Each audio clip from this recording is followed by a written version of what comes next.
Rosita, bueno, Caramelito, un artista también que trabajaba con, ¿cómo era? Bueno, todas estas de esa década de los 90, 80, que era una degradación, sin ir más lejos, los programas de Tinelli eran espantosos, era una degradación de la mujer, hubo denuncias y demás, después quedaron ahí cajoneadas, ¿no es cierto?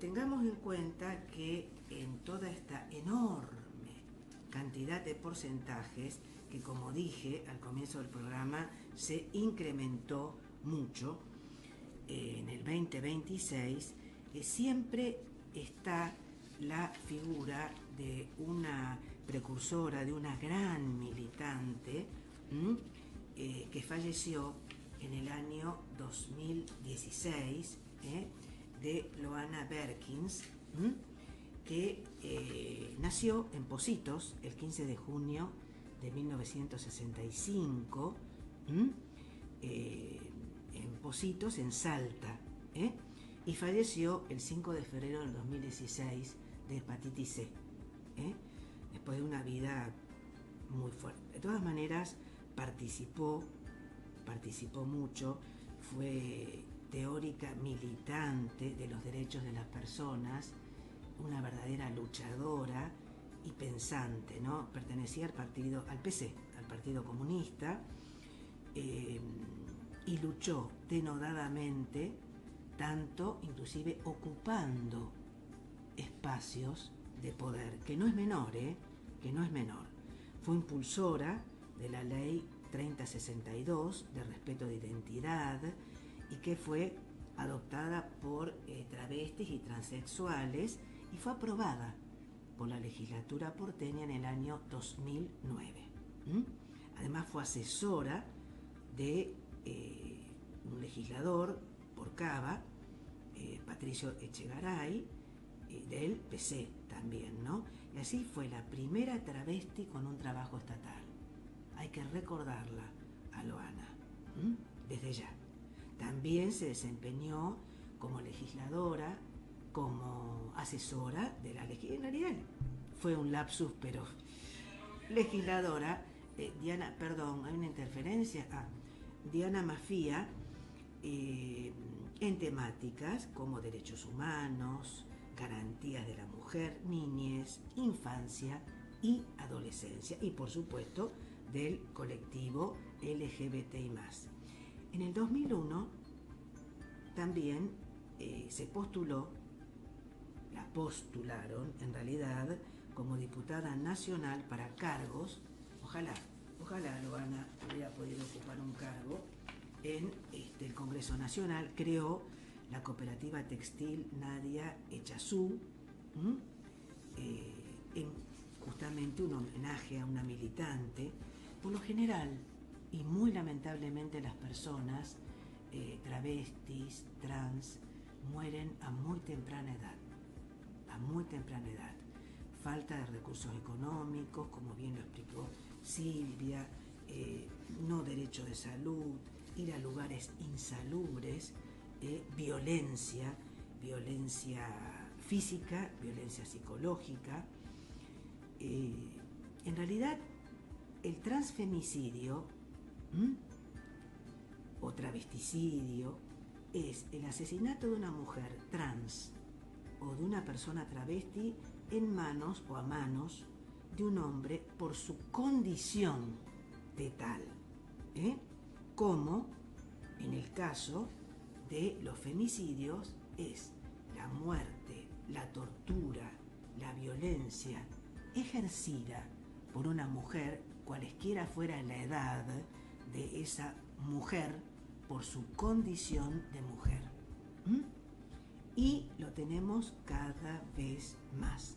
En el caso de los travesticidios, por lo general se ejecutan de una manera violenta, perpetrados con violencia, crueldad, generalmente con torturas, y muchas veces exhibiendo el cadáver, como diciendo, ven, acá hice justicia.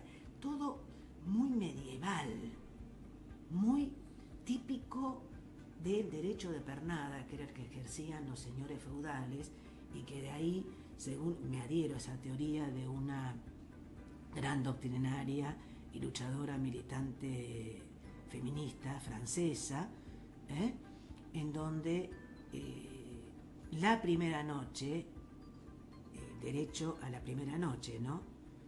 Prima noctis, prima iures noctis, vamos a decirlo en latinajo, en latín. El señor feudal, cuando se casaba un siervo, Iglesia Católica desde ya, se acostaba y probaba a la esposa y después salía al balcón,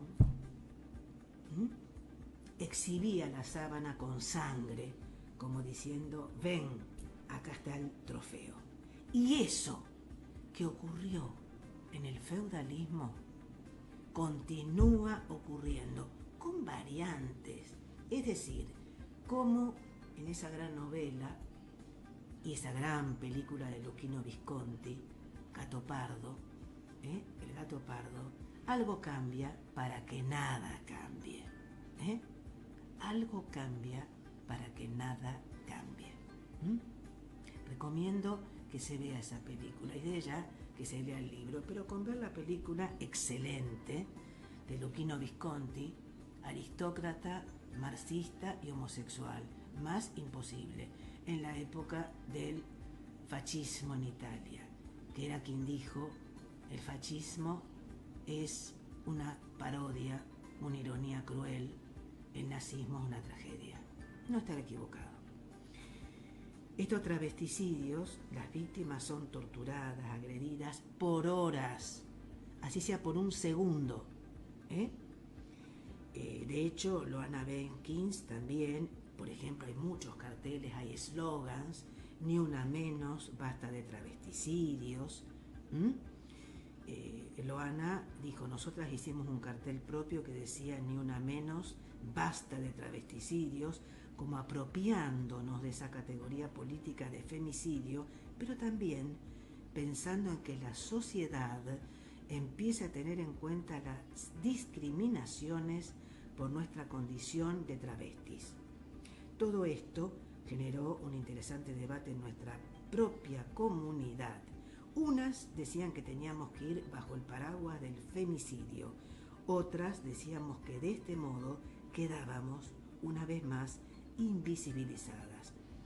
Coincido, por un lado travesticidio, por otro lado femicidio, pero la cantidad de mujeres, otra, una docente que fue por la expareja en Piemonte, en provincia de Santa Fe, Lucrecia Edith Sarmati, fue embestida por el ex esposo en un automóvil y atacada con arma blanca. También Débora Bordón, quedó un Axel M. en prisión preventiva. La fiscalía, pasó a la fiscalía desde ya, sostuvo que fue atacada con dos. Fíjense, generalmente son con cuchillos, con armas cortantes, no con armas de fuego.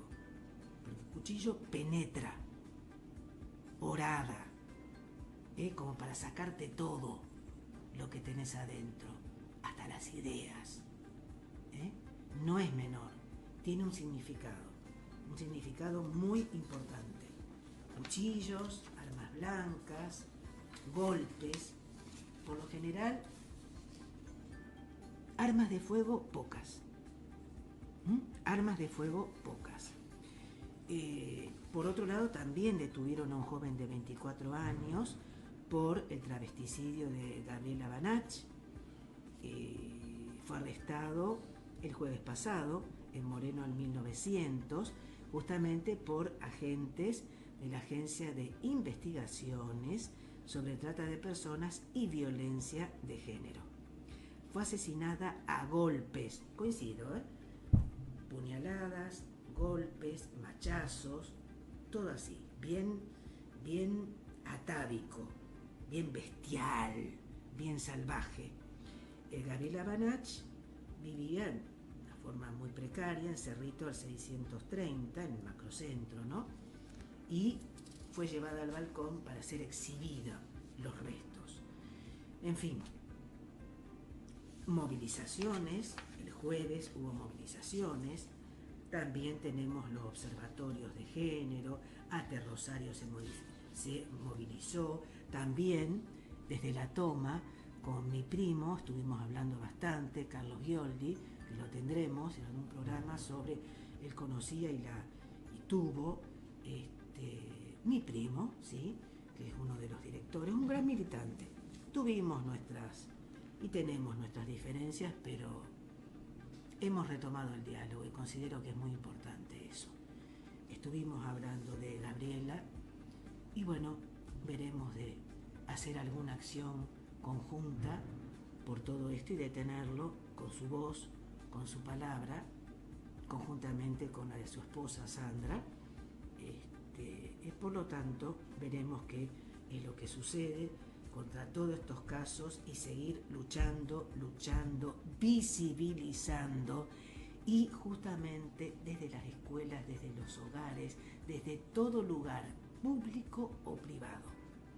No dejar el tema y tener cuidado con las redes sociales porque realmente están envenenando, fomentadas por el discurso de odio por el gobierno nacional. Daremos por finalizado Abrir los Ojos del 15 de agosto del 2026. Nos reencontraremos el próximo sábado y, por supuesto, durante la semana a través de las redes sociales propias del programa Abrir los Ojos. Buenos días.